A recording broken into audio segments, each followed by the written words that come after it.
if you want to set up an OTG connection on your Google Pixel 9a, so first of all, make sure that you have your OTG adapter and that it's compatible with your phone, that it has your USB-C. So now let's insert our OTG adapter right into our charging port and let's see whether our phone detects it. So let's press Files, and here you shall locate, yeah, there it is.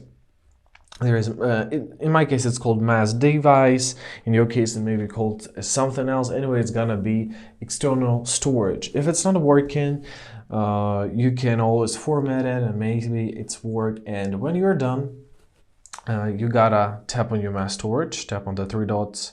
Oh, no, I'm sorry. You have to swipe down from the top right corner. You have to press USB drive. Let's do this again and press eject.